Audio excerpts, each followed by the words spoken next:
तो स्टूडेंट्स देखिए, अभी पैरा थर्ड तक आपने सुना है स्टोरी के बारे में। अभी पैरा फोर्थ से इसको डिस्कस कर रहे हैं। I doubt it, said Albert gloomy.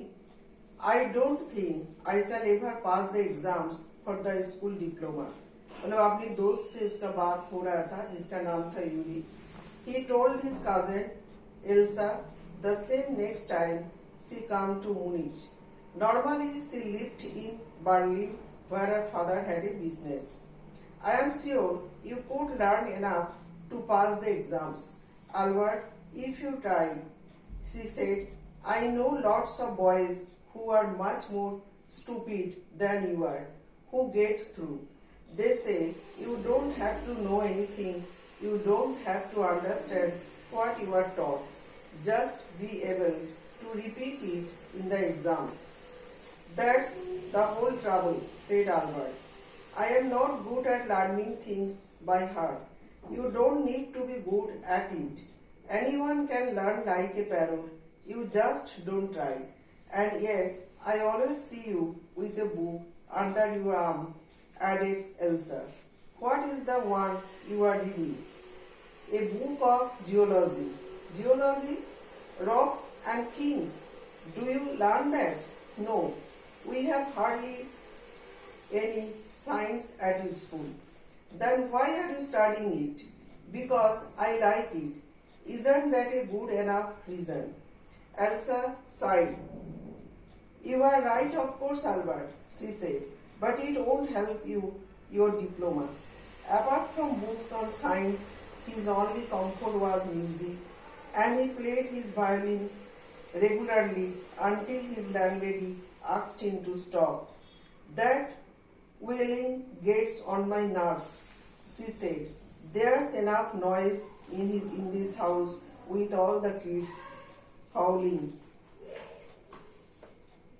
Albert was tempted to point out that most of the time it was she who made them howl, but he decided it was better to say nothing. I must get away from here, he told Yuri. After 6 months alone in Munich, it is absurd that I should go on like this.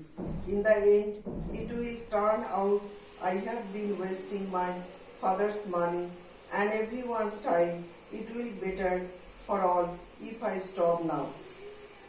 And then what will you do? Yuri asked. I don't know. If I go to Milan, I am afraid my father will send me back, unless his eyes gleam with a sudden idea. Yuri, do you know any friendly doctors? I know a lot of medical students and some of them are friendly, said Yuri. Doctors? No, I have never had enough money to go to one. Why? Suppose, said Albert, that I had a nervous breakdown.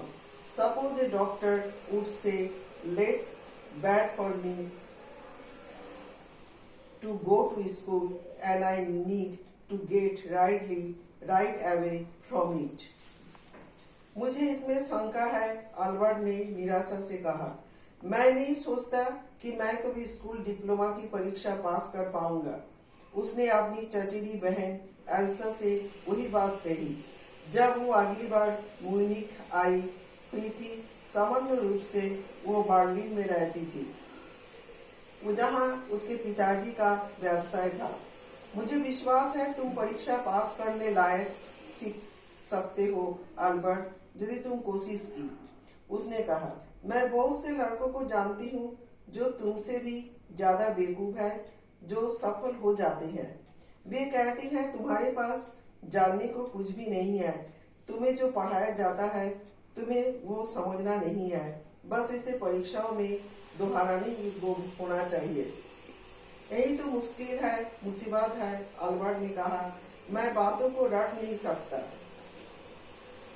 तुम्हें इसके लिए अच्छा होने की आवश्यकता नहीं है, कोई भी तोते की तरह याद कर सकता है। तुम कोशिश मत करो और मैं फिर भी तुम्हारे बगल में हमेशा पुस्तक देख सकती हूँ, एल्सा ने आगे कहा। वो क्या है जो तुम पढ़ रहे हो? मैं भूगर्भशास्त्र की पुस्तक, ये भूगर्भशास्त्र की पुस्तक। भूगर्भशास्त्र, चट्टानें और ऐसी ही वस्तुएं, क्या तुम इसे याद करते हो? नहीं, हमें स्कूल में मुश्किल से ही विज्ञान पढ़ाई जाती है, तब तुम इसे क्यों पढ़ रहे हो? क्योंकि मैं इसे पसंद करता हूँ। क्या यह पर्याप्त कारण नहीं है? एल्सा ने और आह भरी। तुम ठीक कहते हो निस्संदेह अल्बर्ट, उसने कहा, लेकिन यह तुम्हें डिप्लोमा में मदद नहीं करेगा। विज्ञान की पुस्तकों के अतिरिक्त उसे एकमात्र चैन संगीत से मिलता था और वो अपनी बीना नियमित रूप से बजाता रहता था जब तक मकान मालकिन उसे रोकने के लिए नहीं कहती। वो चीख मेरे तंत्रिका यंत्र को प्रभावित करती है, उसने कहा। तमाम बच्चों के चिल्लाने से घर में बहुत शोर होता है। अल्बर्ट को यह कहने की लालसा हुई कि अधिकतर समय वही उन्हें शोर मचाने पर मजबूर करती थी, लेकिन उसने निश्चय किया कि कुछ ना कहना भी ज्यादा अच्छा था। मुझे यहाँ से चले जाना चाहिए, उसने यूरी से कहा। 6 माह मोनिक में अकेले बिताने के बाद मेरे लिए ये तरह चलना बहुत बुरा होगा। अंत में यह बात साबित हो जाएगी कि मैं अपने पिता के पैसे को बैंक में नष्ट कर रहा हूँ और प्रत्येक के समय को भी। यदि मैं अभी बंद कर दूं तो सबके लिए अच्छा होगा। और तब तुम क्या करोगे? यूरी ने पूछा। मैं नहीं जानता। यदि मैं मिलान जाता हूँ, मुझे डर है मेरे पिताजी मुझे वापस भेज देंगे। यदि नहीं, इसकी आंखों में एक अचानक विचार से चमक आ गई। यूरी, क्या तुम किसी डॉक्टर मित्र को जानते हो? मैं बहुत से चिकित्सा के विद्यार्थियों को जानता हूँ और उनमें से कुछ मित्रवत है, यूरी ने कहा। डॉक्टर नहीं, मेरे पास इतना पैसा नहीं है कि मैं किसी डॉक्टर के पास जाऊं। क्यों? मान लो, अल्बर्ट ने कहा, कि मेरा तंत्रिका यंत्र खराब हो। मान लो डॉक्टर कहे स्कूल जाना मेरे लिए बुरा है और मुझे इनसे अलग हो जाना चाहिए। तो ये जो देखा गया कि यूरी के साथ आइंस्टाइन का जो बातचीत हो रहा था। आगे देखिए पैराग्राफ 5 में क्या है। I can't imagine a doctor saying that, said Yuri. I must try, said Albert, to find a doctor who specializes in nerves. There are plenty of them, Yuri told him. He hesitated for a moment and then added rather reluctantly, I shall ask some of the students if they know one, if you like. Will you? Oh, then you, Yuri. Albert's eyes were shining. Wait a moment, I haven't found one yet. Oh, but you will. And if I do, I don't know if he shall be willing to help you. He will, declared Albert. I am going to have a real nervous breakdown to make it easier for him. He laughed merrily. I have never seen you looking less nervous, remarked Yuri. A day or two at school will soon put that right, Albert assured him. Certainly he had lost his high spirits when Yuri saw him next. I can't stand it any longer, he said. I really shall have a nervous breakdown that will satisfy any doctor. Keep it up then, said Yuri. I have found a doctor for you. You have? Albert's face lit up. Oh, good. When can I see him? I have an appointment for you tomorrow evening, Yuri said. Here's the address. He handed Albert a piece of paper. Dr. Ernst Well is he a specialist in nervous troubles? Asked Albert. Not exactly, Yuri admitted. As a matter of fact, he only qualified as a doctor last week. You may even be his first patient. You know him as a student then? I have known Ernst for years. Yuri hesitated for a few moments. He is not a fool, he warned Albert. What do you mean? Don't try to pull the wool over his eyes, cheat or deceive him. That's all. Be frank with him, but don't pretend you were got what you were haven't. Not that you did deceive anyone, Yuri added. You are the worst liar. Albert spent the next day wondering what to tell the doctor. When the time arrived for his appointment, he had worried over it so much that he really was quite nervous. आगे देखिए इसका हिंदी में अनुवाद। मैं एक doctor को ऐसा कहने को कल्पना नहीं करता, यूरी ने कहा। मुझे ऐसा डॉक्टर तलाश करने की कोशिश करनी चाहिए जो तंत्रिका यंत्र का रोग विशेषज्ञ हो, अल्बर्ट ने कहा। उनमें ऐसे पर्याप्त है, यूरी ने उसे बतलाया। वो एक क्षण के लिए हिचकिचाया और तब बड़े चैन से वो बात जोड़ दी।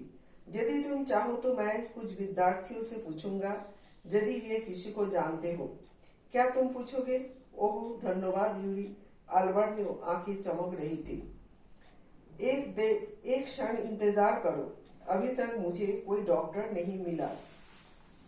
ओह, लेकिन तुम तलाश कर लोगे, और यदि मैं तलाश कर लूं तो मैं नहीं जानता कि वो तुम्हारी मदद को इच्छुक होगा। वो मदद करेगा, अल्बर्ट ने घोषणा की। वास्तव में मुझे घबराहट होने वाली है, यह उसके लिए इसे आसान कर देगी। वो केवल हंस दिया। मैंने तुम्हें कम घबराने वाला कभी नहीं देखा, यूरी ने कहा। स्कूल 1 या 2 दिन जाने पर जल्दी ही ठीक हो जाओगी, अल्बर्ट ने उसे विश्वास दिलाया। यूरी ने उसे जब दूसरी बार देखा तो निश्चय पूर्वक वो अपना उत्साह खो चुका था। इस तरह अधिक समय तक मैं रुक नहीं सकता हूँ, उसने कहा। निश्चय पूर्वक मुझे घबराहट हो जाएगी जो किसी भी डॉक्टर को संतुष्ट कर देगी। तब इसे बनाए रखो, यूरी ने कहा। मैंने तुम्हारे लिए एक डॉक्टर तलाश कर लिया है। तुमने तलाश कर लिया है? अल्बर्ट का चेहरा खिल उठा। ओह अच्छा, मैं इससे कब मिल सकता हूँ? मैंने उससे तुम्हें मिलने के लिए कल शाम का समय ले लिया है, यूरी ने कहा। ये रहा पता। उसने अल्बर्ट को एक कागज का टुकड़ा सौंप दिया। Doctor Ernst Bell. क्या वो तंत्रिका तंत्र की बीमारी की विशेषज्ञ है? अल्बर्ट ने पूछा। ठीक मालूम नहीं, यूरी ने स्वीकार किया। सही बात यह है कि उसने गत सप्ताह ही डॉक्टर की योग्यता हासिल की है। तुम उसके पहले मरीज हो सकते हो। तुम उसे तब तक विद्यार्थी के रूप में जानते थे। मैं अर्नस्ट को वर्षों से जानता हूँ, यूरी कुछ क्षण हिचकिचाया। वो मूर्ख नहीं है, यूरी ने अल्बर्ट को बताया। तुम्हारा क्या मतलब है? उसे धोखा देने की कोशिश मत करना, बस यही। उसे स्पष्ट बदला देना, लेकिन जो बीमारी तुम्हें नहीं है उसका बहाना मत बनाना। यह भी नहीं तुम्हें किसी को धोखा देना है, यूरी ने जोर दिया। तुम संसार के सबसे बुरे झूठे बोलने वाले हो। अल्बर्ट ने अगला दिन यह सोचने में बिता दिया कि डॉक्टर से क्या कहा जाए। जब उसके मिलने का समय आया, वो इतना चिंतित हो गया कि उसे वास्तव में अत्यंत घबराहट हो गया।